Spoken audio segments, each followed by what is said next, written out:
and welcome to the Passenger Seat Podcast, a podcast designed to fill your passenger seat with chat about classic cars, all recorded from my 1968 Morris Minor, Peggy, usually. Today I am in my dad's 1967 Singer Chamois, which we've borrowed off him to take to Quest Brothers Cars and Coffee, and then on to Eric's Fish and Chips, because both of our classic cars are actually away having a bit of work done on them at the moment. So you probably just saw, if you're watching on the YouTube, another car that was leaving from the car meet. So in today's podcast I'm going to be telling you all about a Singer Chamois, what they are, what it's like to drive, and how it compares to my Morris Minor.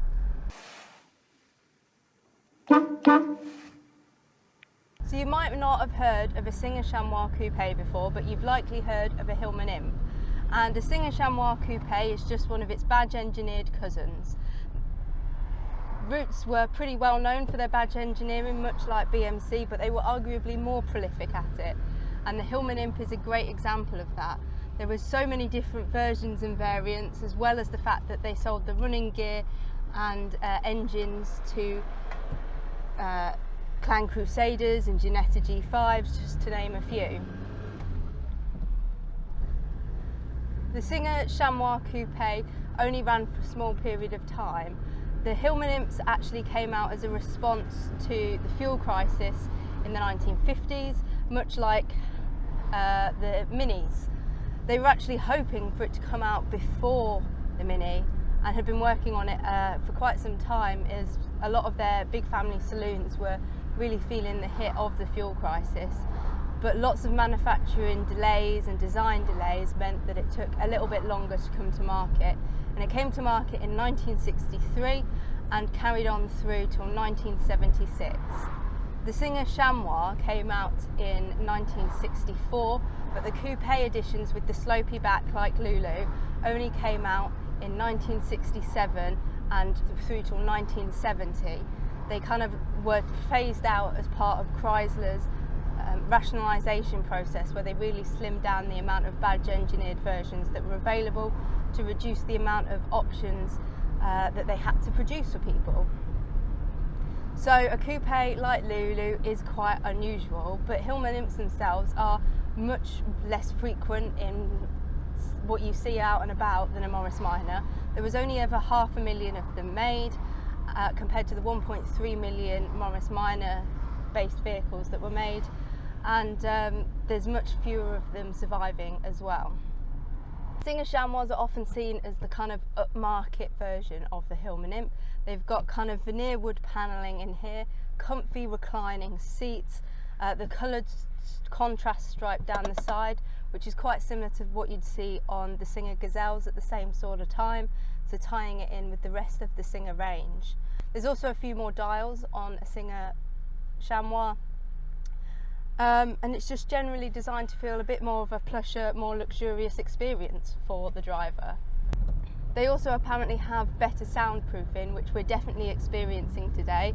The engine being in the back, it's not 875cc engine, canted over, also is further away from the driver, so you don't hear it as much, and it makes for quite a pleasant drive.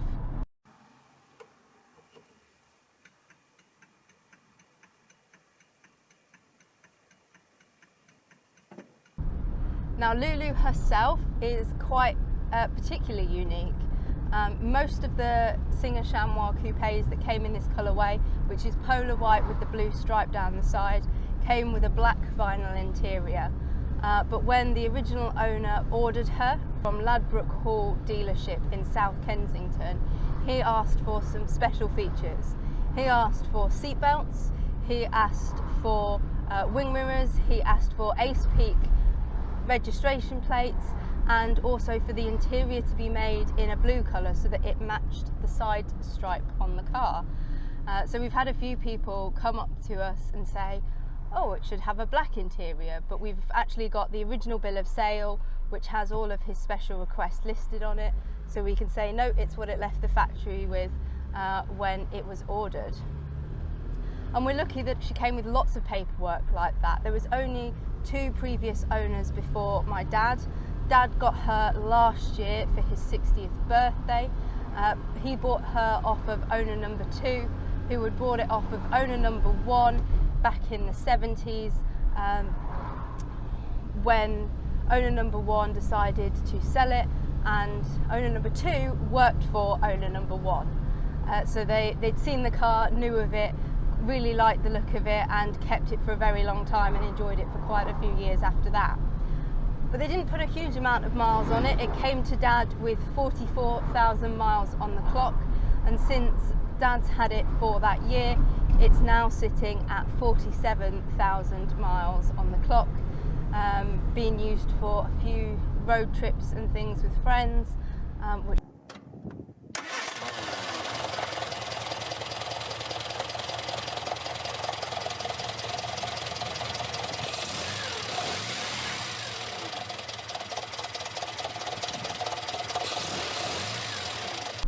What's it like to drive compared to my Morris Minor? Well, Dad swapped the steering wheel for a smaller steering wheel than what it would have come for. It's got a Mountney on it now, but it's still very light and easy to drive.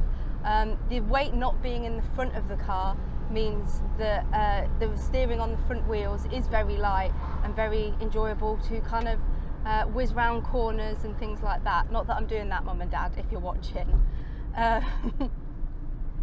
The gearbox is quite easy to find your way around whilst you're driving, but reverse is a little harder to find than what I'm used to.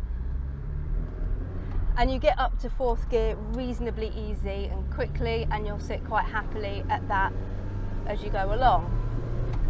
The acceleration on it is good. You feel like you've got some power underneath your foot, and I feel like pulling out and things, you've got the confidence behind you that you are going to get out as you need to.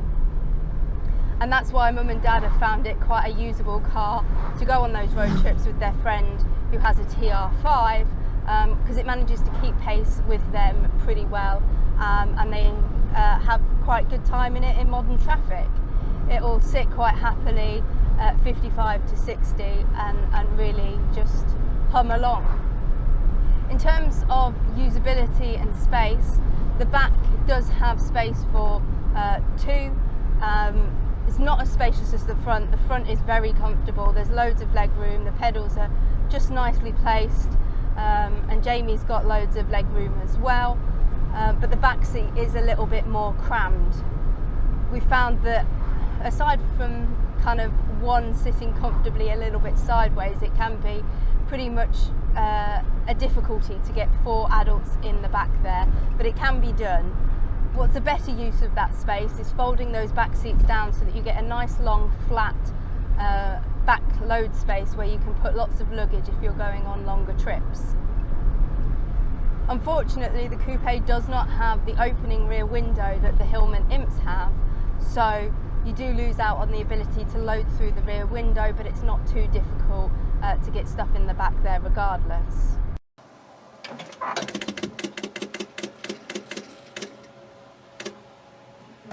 So how does it compare to a Morris Minor, both kind of in period and now? Because we've got Lulu's original bill of sale, we know that she sold for £554 plus some tax, although it seems he got quite a hefty discount off of it when he bought it for some reason. A Morris Minor in the same period would have been around £416 plus tax, so a little cheaper. Obviously a Hilman Imp might have sat more at that level, but you've got more luxury in the Singer Chamois. In terms of calling it a family size car, I'd say that you'd probably fit some young kids in the back of here. It would work quite well as a second family car or smaller family car for when the kids are young. But if you were getting kind of teenage kids and things in the back, you'd probably struggle. And it doesn't have the 4-door option that your Morris Minors do, so you might struggle to get lots of shopping and things in with your children. You do have the load space in the front where traditionally an engine would be, but obviously you don't have the engine there on the Hilman Imp based cars. But it's not huge, you wouldn't fit loads in the front there really. The shape and styling, however, of the Singer Chamois is far more forward looking. If you think about when this came out, with the coupéed slope back. The Morris Minor had been around for a good 15 years or so then in styling. It's much more forward looking and it does feel quite chic and stylish compared to the Morris Minor in period at that time. John Surtees was noted as saying that the Chamois coupés were cars that women would enjoy with their very chic styling, and I have to agree. It fits with that idea of it perhaps being a second family car for an affluent family, for the woman to kind of buzz around town but also have a decent car to get further afield with. In today's market, I think it's a hugely fun little classic car to have as a potentially first classic car. Got loads of usability. The spares aren't as readily as available as a Morris Minor, but the parts that Dad has needed haven't been too difficult to get hold of.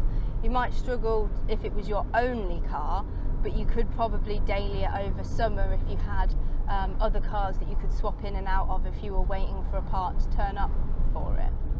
In terms of availability though, they are much harder to get hold of compared to a Morris Minor today. There's only around 786 left according to Classic Car Weekly's comparison a few months ago, and that's all Hilman Imps, that's not specifically Singer Chamois. Compared to around 15,000 Morris Minors, you are going to find it a lot easier to get hold of one. That doesn't mean it should be overlooked, because I think you could have a lot of fun and have something quite different with any of the Hilman Imp based cars. And there's lots of people who do lots of really interesting things. If you're on any side of car Twitter or car based YouTube and things like that, you'll know that Up and Down Vids has Hilda, the Hilman Imp, which he has done all sorts of interesting modifications to hopefully make it more usable for him once he gets it back up and running. But he did get it around Goodwood not that long ago.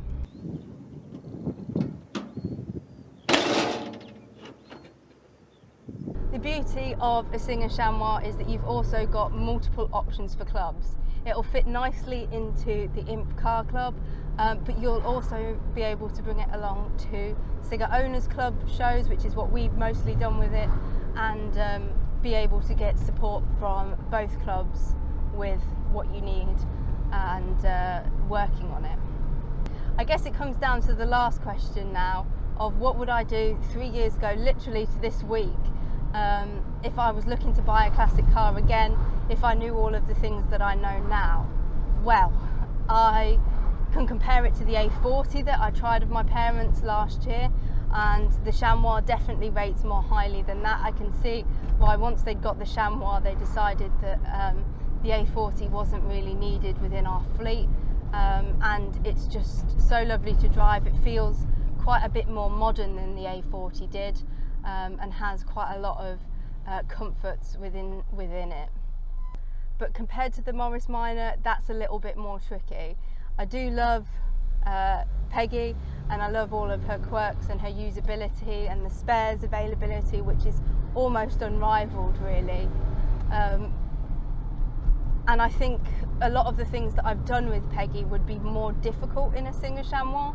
I've really enjoyed taking friends quite long distances in her to shows and things like that, and that would be more difficult in here. They'd find the seats comfier when they first got in, but long distances they might find it a little bit more cramped in the back.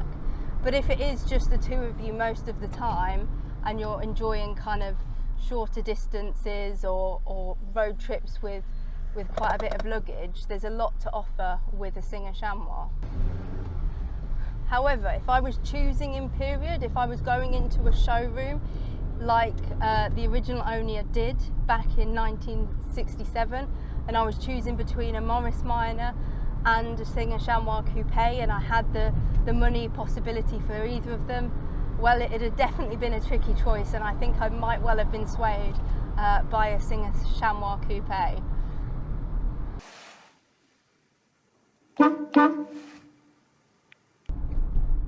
I hope you've enjoyed our little drive along today in Lulu and learnt something perhaps about these more unusual based cars. it is hugely fun, and if you have the opportunity to drive any of the Hilman Imp based cars, I think you'll massively enjoy it. And I'll be back again next week, back in Peggy, and hopefully not missing the chamois too much. But in the meantime, I hope whatever you're doing, drive safely and happy motoring.